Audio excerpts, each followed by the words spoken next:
Una vez que hemos visto algunos elementos básicos del pensamiento de San Basilio, centrándonos sobre todo en el misterio cristológico y trinitario, abordemos ahora el tema de Gregorio de Nisa, el siguiente padre de la Iglesia.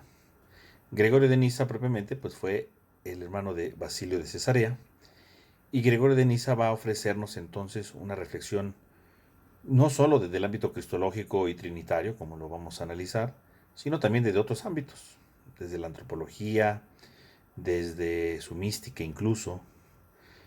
Comencemos diciendo entonces en este primer video, en primer lugar, algo sobre su vida. Él nace aproximadamente en la Capadocia hacia el 335, en una familia aristocrática. Obviamente el hermano de Basilio, como decíamos, tiene una buena educación que es completada en Atenas. Él estudia, como la mayoría de los padres de la iglesia, la retórica, y él se va a un monasterio. Él se va a un monasterio, por el influjo de su hermano va a un monasterio, pero después sale de ahí cuando viene toda la controversia arriana. Basilio necesita de su auxilio, entonces Gregorio inmediatamente sale para apoyar a su hermano. Una vez que Basilio se convierte en un obispo metropolitano en la diócesis de Cesarea, ve oportuno en darle a su hermano una sede que estaba vacante en aquel tiempo, que era la de Niza, de tal manera que él se convierte en el obispo de Niza. Algunos autores consideran que no fue un gran obispo en el sentido de un gran pastor, pues era más bien intelectual. Entonces no siempre, ¿verdad?, los grandes intelectuales son buenos obispos, a veces sí, ¿verdad?, pero en este caso no fue así. Vemos después cómo en el 376 los arrianos hacen un sínodo en Niza precisamente y lo acusan de irregularidades administrativas, lo cual lo llevan a que lo apresen. Pero Basilio obviamente lo ayuda para que se esconda y pueda fugarse de esa situación. Cuando muere Valente en el 378, obviamente regresa a su sede, tiene el apoyo, por supuesto, de su hermano Basilio, pero para el 379 pudo morir Basilio. Pero es curioso que él deja la comunidad de Niza para irse a la comunidad de Sebaste, y ahí, como obispo de Sebaste, va a empezar a dirigir todos los pormenores para llegar al concilio de Constantinopla, en donde él va a tener grande participación, obviamente citando los escritos de su hermano Basilio, y finalmente va a seguir teniendo algunas participaciones. Por ejemplo, en el 385, en el funeral de la emperatriz Pulqueria, él está presente, y finalmente va a morir hacia el año 394. Ahí va a morir en medio de Constantinopla. Comencemos diciendo unas ideas generales de Gregorio de Niza referente a su exégesis en primer lugar. Él pues también es un grande comentador de las escrituras, y así como hablamos de la exégesis de Basilio, también podemos hablar de la exégesis de Gregorio de Niza.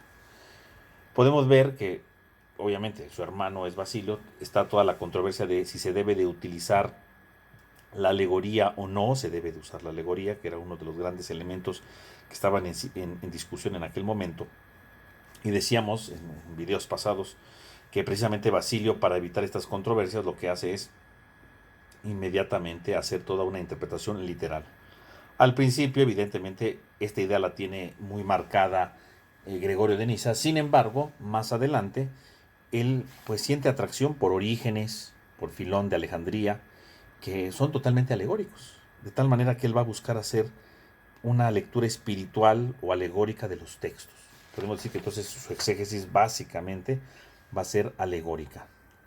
Y vamos viendo pues varios elementos fundamentales. En los textos que les mandé, ¿verdad?, tenemos ahí un pequeño texto sobre el valor de la alegoría. Cuando él hace el prólogo en sus homilías al Cantar de los Alcantares, él habla precisamente sobre la alegoría y dice: muchas veces la explicación del significado literal no daña. Si queremos vivir según la virtud, se necesita pasar a la interpretación espiritual, que nos saca de la materia y se hace según el intelecto.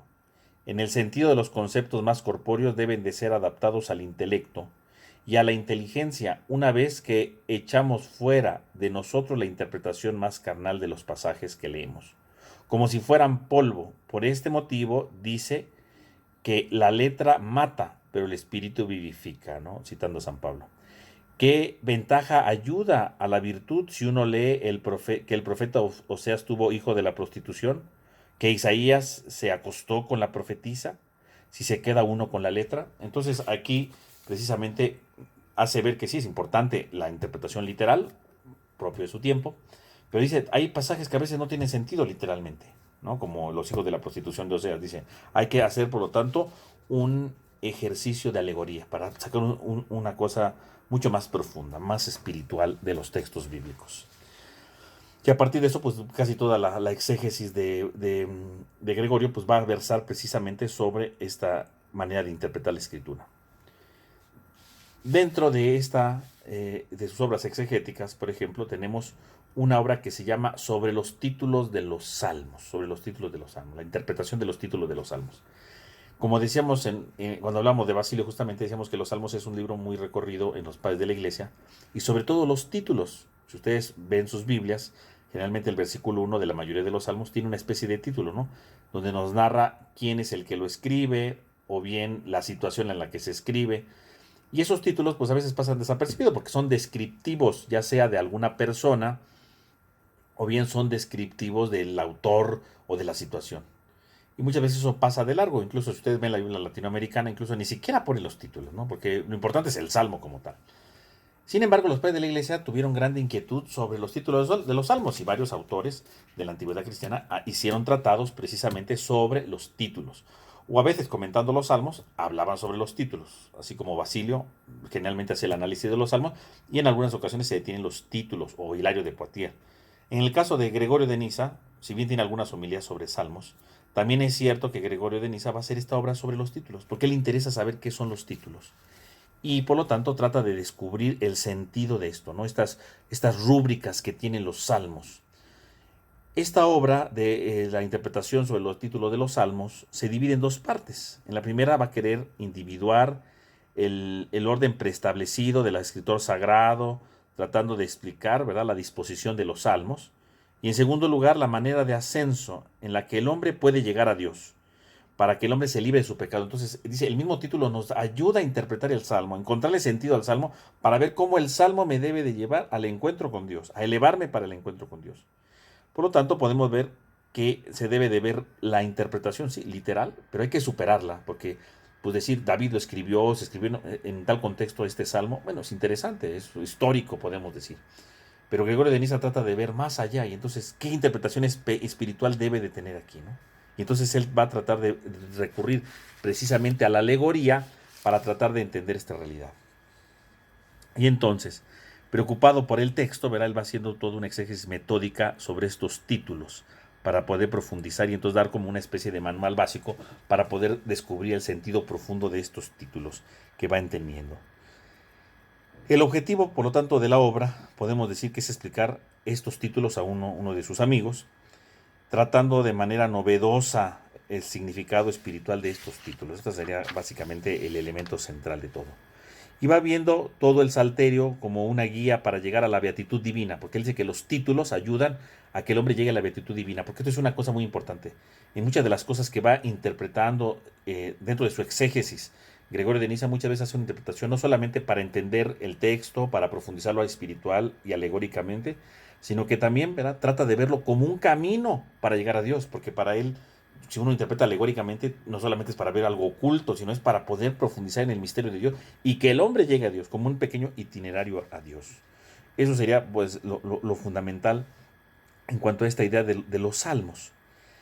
Él, por ejemplo, ¿verdad?, en la primera parte de la obra, que sería de los capítulos 1 al 4, va a hablar de las premisas filosóficas sobre la vida virtuosa, mostrando precisamente cómo el canto lleva a la beatitud. Y entonces empieza a ver ahí cómo los salmos son cantos que van llevando a la beatitud, a la felicidad auténtica, que es un tema importante en la antigüedad. Luego, por ejemplo, en el capítulo 5 al 9, va hablando los diferentes niveles espirituales del salterio. Y entonces él dice, los salmos se van entrelazando entre ellos para llegar a una plenitud espiritual. Entonces, por ejemplo, dice el Salmo 1 nos invita a la renuncia al mal para adherirnos al bien. Luego, si seguimos avanzando, el Salmo 41 va expresando el deseo de estar con Dios. Entonces, si yo renuncio al mal, más adelante los salmos me van a empezar a decir cómo puedes adherirte a Dios, cómo puedes llegar a Dios. Luego dice el Salmo 72, por ejemplo, nos ayuda a ver el triunfo del mal y la desgracia del bueno, porque eso nos debe de ayudar a discernir precisamente las virtudes auténticas, ¿no? Entonces él empieza a explicarlo, ¿no? Hasta que llega al Salmo 150, donde dice es la alabanza de toda la creación, que transforma totalmente la vida, que transforma totalmente la historia. Entonces vamos viendo cómo los salmos son pequeños itinerarios espirituales para poder alcanzar a Dios. En la segunda parte de la obra, ya que ha analizado esta idea del espiritual de los salmos, empieza ya a analizar los títulos propiamente, ¿no? Y empieza a decir cuál es el sentido precisamente de los títulos, cómo entender los títulos. Y entonces ahí en el documento que yo les mandé tenemos entonces una pequeña referencia precisamente a esto de los títulos. Y entonces dice, salmo, canto, alabanza, himno y oración. Tienen entre sí esta diferencia, ¿no? Y entonces él dice, en los títulos a veces habla de un salmo, a veces habla de un canto, de una alabanza. Entonces dice, ¿cuál es la diferencia? Entonces él hace su análisis, ¿verdad? De su contexto. Y dice, el salmo es un canto efectuado con el acompañamiento de un instrumento musical, ¿no? Que es el salterio propiamente, ¿no? Luego dice, el canto es una melodía producida por la boca que profiere palabras. La oración, dice, es una súplica dirigida a Dios para obtener un bien. Y el himno, dice él, es una bendición dedicada a Dios por los bienes que se ha recibido. Mientras que la alabanza o elogio, ambos términos indican la misma cosa, celebran la alabanza de las maravillas de Dios.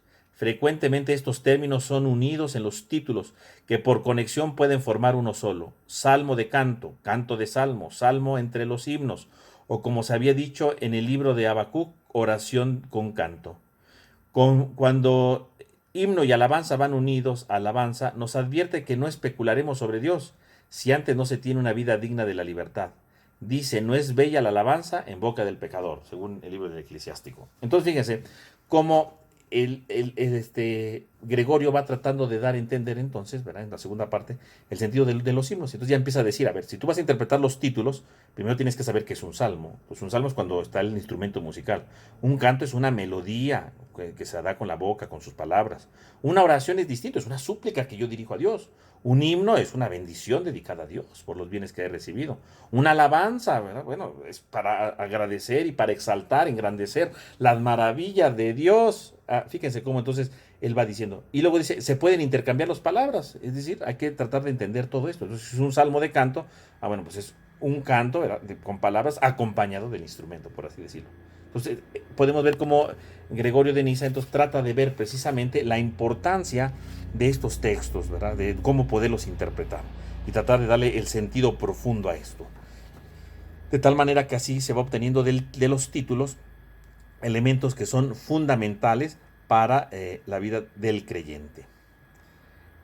Otra obra importante que encontramos en el pensamiento de Basilio de Cesarea en cuanto al exégesis, que también va relacionado, por supuesto, a la vida espiritual, es una obra, un pequeño comentario que él hace precisamente a las bienaventuranzas. Él hace un pequeño comentario a las bienaventuranzas, él trata de hacer ver precisamente cómo las bienaventuranzas tienen un sentido alegórico, por un lado, pero al mismo tiempo un camino espiritual.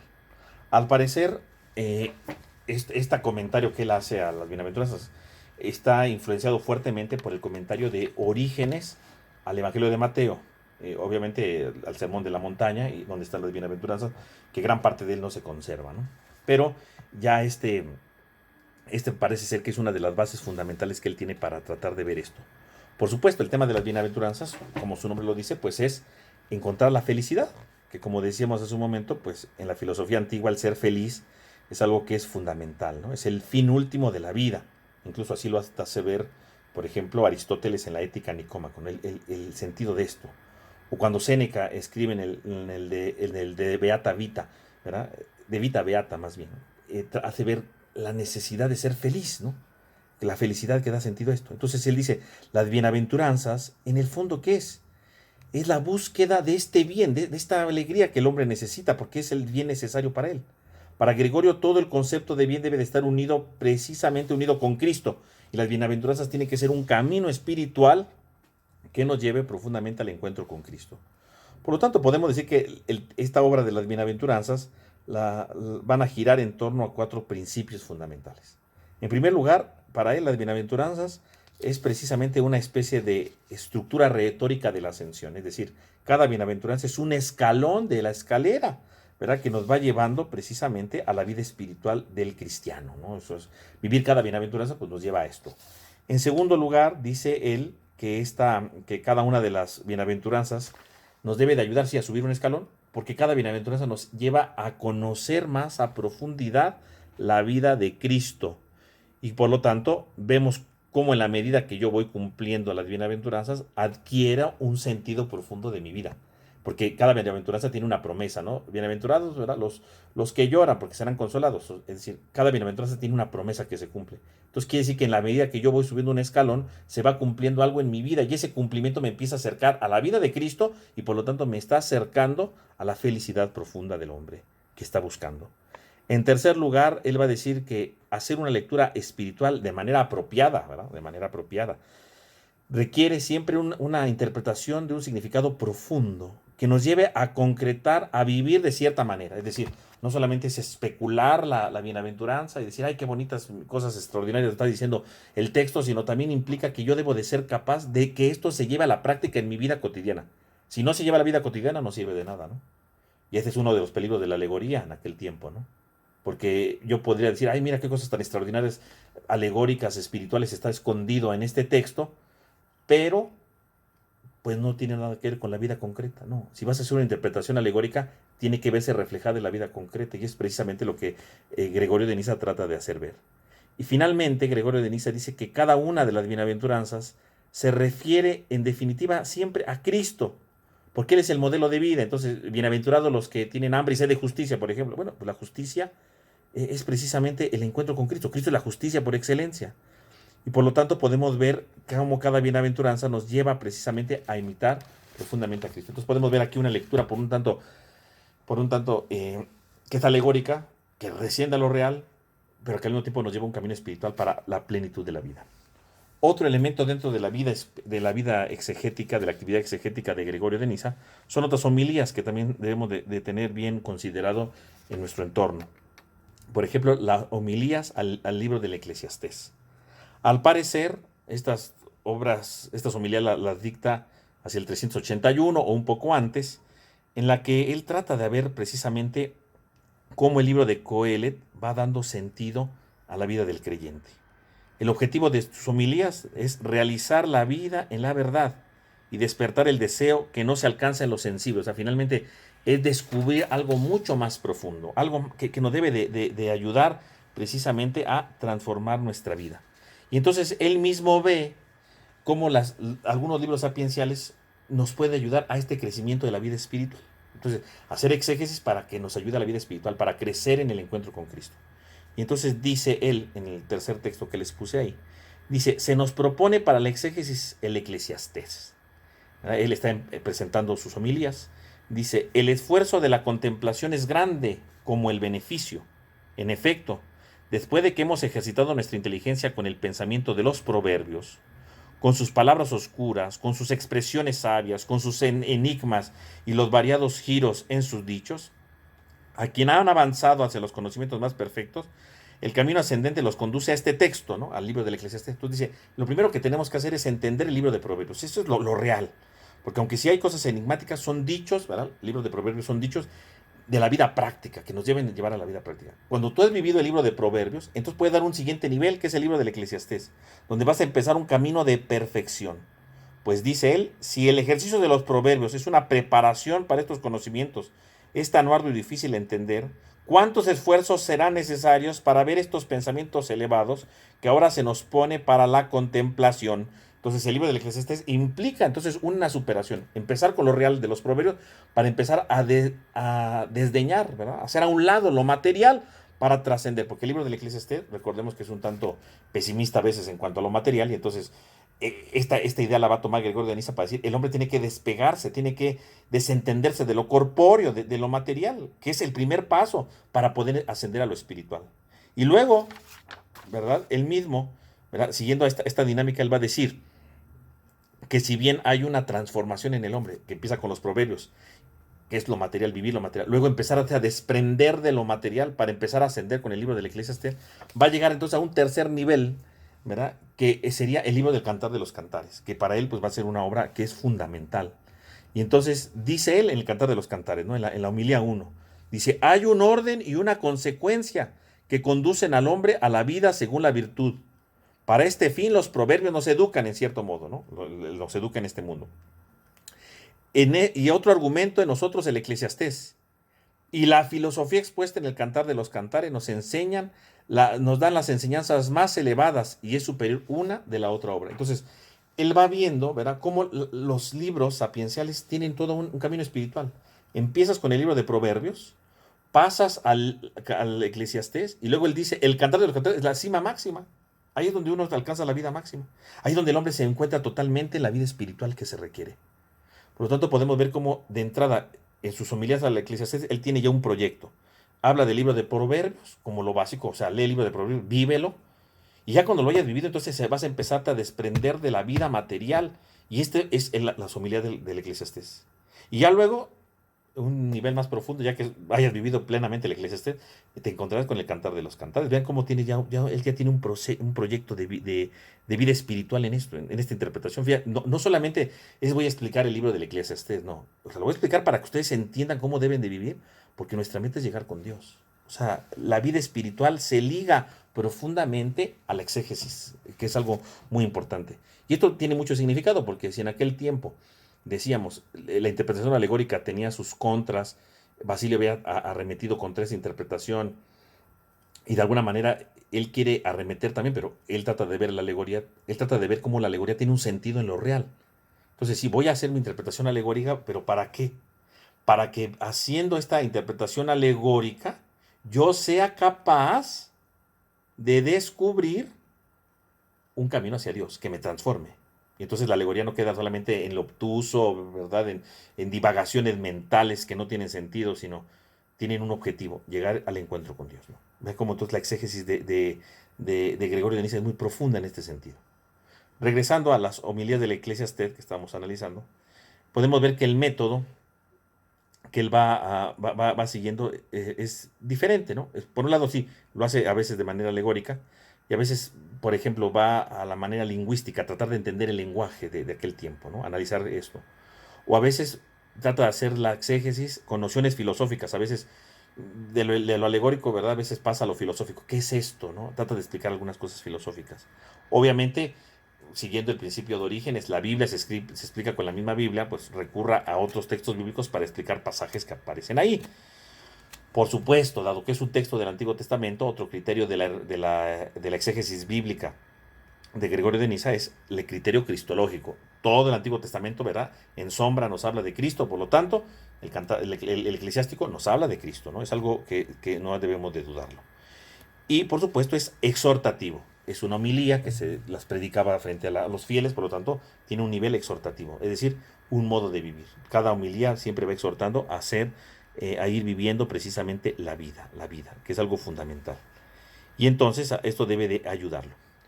Y un elemento muy importante que aparece precisamente en esta obra es la acolutía. Acolutía.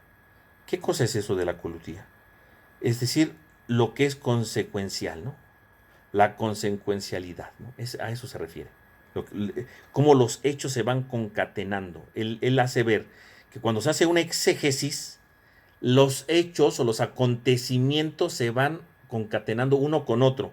No es que la Biblia dice esto por aquí, por otro lado y se contradice. No, no. Todo lo que yo voy interpretando en la Biblia tiene una unión, ¿verdad? Una relación uno con otro. Los hechos se van uniendo siempre. Y por lo tanto, trata de hacer ver que entonces es preciso hacer de la mejor manera la exégesis para ir descubriendo el sentido de la escritura. Y entonces, obviamente, si se hace la exégesis, tiene un sentido. Entonces, el libro de Proverbios se concatena o se une con el Eclesiastés y luego se va a unir con el Cantar de los Cantares, ¿no? Sería eso sería lo muy importante. Entre los temas que podemos sacar de estas homilías al Eclesiastés, pues, en primer lugar está la unidad del cuerpo y el alma, porque evidentemente él trata de hacer ver cómo hay una unidad y cómo al final de los tiempos la resurrección de los muertos, ¿verdad? No solamente es el alma que se queda ahí de manera platónica ya después de que se liberó del cuerpo, sino va a la unión del cuerpo con el alma. Habla del valor de la temporalidad, que es algo muy importante, ¿no? Para él, que es ver el saber vivir bien en el tiempo, ¿no? O sea, saber vivir bien, desprenderse de lo que no sirve para saber vivir bien. Y finalmente, el tema de la libertad, que dice, el hombre que es libre orientará siempre su vida a la verdad, a la justicia y al bien, siempre, siempre, ¿no? Estos serían elementos fundamentales. Y otro tema, que es otro texto que es fundamental en la exégesis, es el tema del cantar de los cantares. Una obra que va dedicada a Olimpiade, que era una viuda honorable de aquel tiempo, y en el que él va explicando algunos pasajes del Cantar de los Cantares, una parte, nunca lo termina todo. No sabemos si West lo terminó o ya no tuvo tiempo, porque no está completamente en las homilías, ¿no? Obviamente el Cantar de los Cantares, como decíamos ahorita, es el tercer nivel de la vida espiritual. Ya que te desprendiste de esto, ahora viene el encuentro con Dios, ¿no? Y entonces todo este Cantar de los Cantares es toda una interpretación alegórica, por supuesto, en la que va a hablarse de la unión espiritual con Cristo. El Cantar de los Cantares verá que habla del amor de los novios, pues en el fondo estos novios pues es el amor de Cristo, del alma por Cristo, ¿no? De la iglesia por Cristo, que es lo más importante. Y entonces ahí en esta obra del Cantar de los Cantares, la homilía del Cantar de los Cantares, él va a explicar grandes partes que había dejado ya inconclusos, o bueno, había dejado muy someramente explicados en las otras obras. Aquí empieza a profundizar mucho los elementos de la vida espiritual, pero sobre estos elementos de la vida espiritual lo hablaremos ya en el próximo video, donde hablaremos un poco sobre la vida espiritual en el pensamiento de Gregorio de Niza. Y otra obra de índole exegética, pues sería la obra llamada La vida de Moisés, que es un tratado sobre la perfección cristiana, donde va a ir también analizando de manera alegórica diversos pasajes de la vida de Moisés, pero siempre con esta idea de la vida, del crecimiento de la vida espiritual. Entonces es una obra exegética, claro, en el sentido de que interpreta pasajes de la vida de Moisés, pero obviamente la clave de esto no solamente es decir cosas, ¿no? Sino es sobre todo ver el sentido de la vida espiritual, y por lo tanto lo que había ya profundizado en las homilías del Cantar de los Cantares lo va a seguir profundizando con mucho más profundidad, con mucho más ahínco en el libro de la vida de Moisés. Pero es propiamente más ahí la explicación de la vida espiritual y del proceso espiritual que propone Gregorio de Niza en sus obras exegéticas. Pero esto, como decíamos, lo trataremos ya en nuestro próximo video, donde hablaremos un poco sobre la vida espiritual, el pensamiento de espiritualidad en Gregorio de Niza.